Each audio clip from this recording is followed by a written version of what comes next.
Shana Tova. Happy New Year.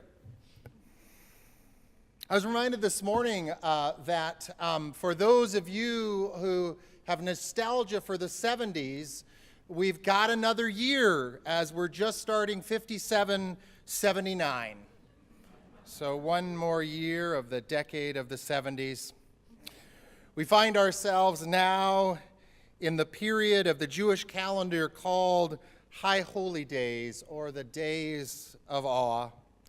Rosh Hashanah, which is the Jewish New Year, began on September 9th this year, and Jews around the world will begin to observe Yom Kippur at sundown this Tuesday, September 18th, with fasting and prayer. Yom Kippur in Hebrew simply means Day of Atonement. It is said that the book of life is opened at Rosh Hashanah. During this time, it is understood that one's fate for the next year is written in the book and is sealed at the time of Yom Kippur. It is important to know that I did not grow up within the tradition of Judaism, and those of you here today that did may know a great deal more about the meaning and significance of Yom Kippur. Yet I still have come to find deep meaning in observing the high holy days. It wasn't until I joined a Unitarian Universalist congregation that I became aware of this Jewish tradition, and it became part of my spiritual practice. Not only did the recognition of these most holiest days remind me that our Unitarian Universalist living tradition draws from Jewish and Christian teachings which call us to respond to God's love by loving our neighbor as ourselves, but it also provided me with an important opportunity to look back over the past year at some of my own regrets. As a teacher before minister, I thought it made a great deal of sense to celebrate the new year at the beginning of the school year as I returned to teach for another year. A great time to take account for the past year and look ahead to the new one. Yom Kippur gives me a moment to stop and consider those times where I have missed the mark in my life. It gives me a time to examine where I have sinned. Yeah, you heard me correctly. Yom Kippur offers me a moment in my life to pause and reflect upon my sins. Sin is not something that I address very often in my Unitarian Universalist tradition. As Universalists, we have rejected the notion of original sin from our Christian forebears, that belief that babies are born into the world as sinful beings. We embrace each person as being an original blessing, imbued with worth and dignity simply because they are. Some of us may carry the baggage of another doctrinal understanding of sin that no longer resonates for us with meaning. I'd suggest that for some of us, the idea of sin carries with it resentment and anger, as we have witnessed the use of the idea to enforce a morality that is not our own. For me, the theology of sin that would have one believe that it comes with punishment of some sort or the other is really not helpful. Despite our rejection of a particular idea of sin, I wish to suggest this morning that there's still room in my spiritual life, maybe yours, for a helpful understanding of sin. Myself, as a non-theist, I don't see sin as a transgression against God. I see sin as a sort of a missing of the mark. It's not living up to my ethical and moral understandings of myself. It's not living up to the covenants, the promises that I have made to myself and made to others. It's not living up to my understanding of my higher self. Now, of course, if I was perfect, I most likely wouldn't even bother with this thinking about sin at all.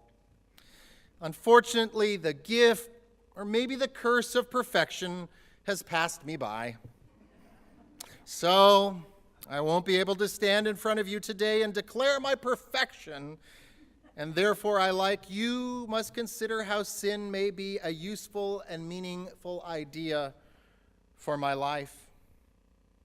One of the commitments that I have made over the past many years, and what brought me to California 13 years ago to attend seminary, is what it might be like to become an anti-racist, anti-oppressive religious leader within an anti-racist and anti-oppressive religious community.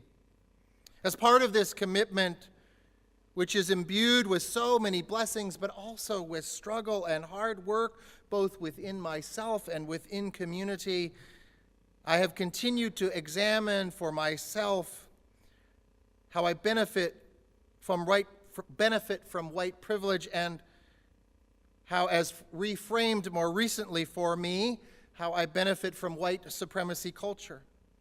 I accrue advantages by my gender, race, sexuality, national origin that others are not because of their gender, race, sexuality, national origin, etc. And as a person who, although again not perfect, does wish to and most often sees himself as a good, ethical, loving person, it has been difficult for me to understand that I do not have to hold overtly racist beliefs to benefit from white supremacy culture or other systems of privilege and oppression. In doing this work, which is a commitment that this religious community has also made in ever becoming exuberantly multicultural, I have found that I often discover myself making mistakes and displaying attitudes and understandings that serve to perpetuate the systems of oppression that I abhor rather than to dismantle them. Thankfully, the people in my life and with whom I find support firmly and with love call me out and call me back in when they feel that I have missed the mark, that I have sinned. Sometimes I will miss the mark of living my values without even knowing it. For instance, when without even realizing it, one points out to me that I have committed a microaggression in something that I have said or done. And though grateful for being called into right relationship again and again, one can imagine that it is also accompanied by shame when others point to my sins and when I miss the mark. And yet it is also true that in missing the mark, I gain greater insight, understanding, and progress in my own quest to embody an anti-racist being, in my quest to live up to the covenants that I have made with myself and with the community that I serve. I suppose that I realized that without my sins, there was not possibility for growth. Yom Kippur for me encapsulates an affirmation of my humanity, of our humanity. It is a day in recognition that we each are imperfect, and that is okay. That is part of what it is to be human. And so rather than beating ourselves up because we make mistakes, say things that hurt other people, and generally feel like there is something that we have failed at each day, let us celebrate and learn from that. May we be able, when realizing on our own with the help of others, that we can, with atonement, return to At-One-Ment. Every time I sin or I miss the mark is an opportunity for me to grow and become the person that I strive to be. For me, as a Unitarian Universalist, I have set high expectations for myself, made promises and covenants to work at on a daily basis. Do I succeed every day? every minute, every hour. I know it will be a shock to you that I don't, yet thus does not deter me from continuing the next day, hour, or minute to again strive to live up to the values, our values, and to my higher self. Part of the striving that I speak of is to take time to acknowledge our many failings and reflect upon how we can learn from those failings. This is a tradition that Jews have understood and acknowledged in Yom Kippur observances for centuries. This morning, I invite you into the practice of teshuvah. The Hebrew word teshuvah simply means return. The practice of teshuvah affords us the opportunity to return again to our higher selves or to the path that we have set for ourselves with the support of our religious community. There are many ways in which to participate in this practice. This morning, we will do it in this way. I ask that you take a moment now to consider one way that you have missed the mark, not lived up to a promise that you have made to yourself or to another. Dare I say how you have sinned over the past year? Now, maybe this is something that you bring today that is fresh in your mind because it happened this morning, maybe on the way to church. Or you have missed the mark and it has stuck with you for a longer time throughout this year. And after a few moments to consider, I'm going to ask you to take a risk and turn to somebody near you. In as brief a time as possible, I'd invite you to share with one another that one way that you have missed the mark this year. I'll ring the tone, and you can share, and I'll ring it again to bring us back together. I promise I'll have more words to say after that.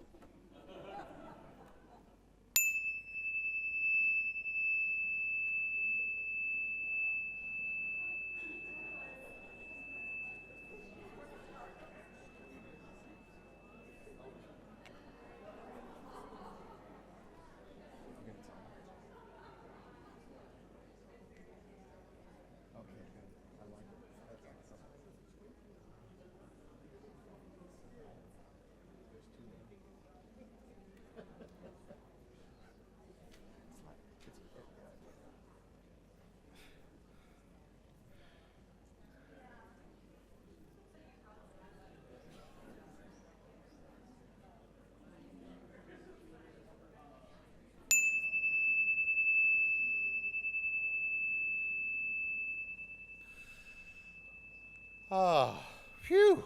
Now, I wonder, was it easy or was it hard to come up with something that you wanted to confess aloud? Did you have a thought that you were afraid to share for fear that you may divulge too much about yourself? Do you feel a need to make this confession more fully in the future to someone else? Is there anything you think you might do to act on this symbolic Yom Kippur practice of teshuvah that we have engaged in today after you leave our worship this morning? By turning to each other this morning in the practice of teshuvah, we affirm our participation in this spiritual community, this community of faith where we are practicing being faithful to our values and to our promises. By being in this sanctuary together this morning, we affirm a commitment to spiritual growth and development as a community and as individuals. I encourage you to check in as the year goes by, maybe with the person who you just spoke to, about what steps you have taken to atone for missing the mark and what plans you might take to avoid similar situations. I encourage you to continue to do this inner work with compassion for yourself. The work can only be successful if we are honest with ourselves and form plans that lead to our own personal changes. I don't want you to leave today thinking that the work of At-One-Ment is just the work that we do as individuals or its inner work. In other words, the work to live together with peace and justice while upholding our values is something that we do together. I need not remind you that we are part of a world and a nation that is deeply out of balance at the moment. This is illustrated in so many ways that we are all too well aware. This month, the federal administration announced their intention to remove court-imposed time limits on the detention of migrant children, proposing to end 20 years of judicial oversight and allow families to be held indefinitely in secure facilities as their cases wend their way through immigration courts. In the spirit of Yom Kippur in our practice of Teshuvah, we are called to continually to ask ourselves and each other as a religious community how we might engage in incarnating our vision of peace, justice, and love in the world. As we observe these holiest of days in the Jewish calendar, let us also consider how each of us might work for At-One-Ment in our greater world. What is it that we each can do to promote the mission that we strive each day to fulfill? How can we find ways each and every day to side with love? Yom Kippur reminds us that we will not always be successful in our quest for spiritual growth or systemic change. Yet I find deep hope in the message of this holiest of days, in that despite falling short, we can and must continue our struggles. The work of At-One-Ment is never easy and takes courage and a willingness to be uncomfortable and at times hurt. But what is hopeful is through that pain sometimes and that work sometimes comes hope of a time where oppression will not serve to hurt us all. May we each over the next year, as we end the 70s, be beacons of hope and love as we work daily to create a life and a world that matches our covenants and our promises that we make in our deepest moral and ethical understandings. Shana Tova, may it be so. Blessed be, and Amen.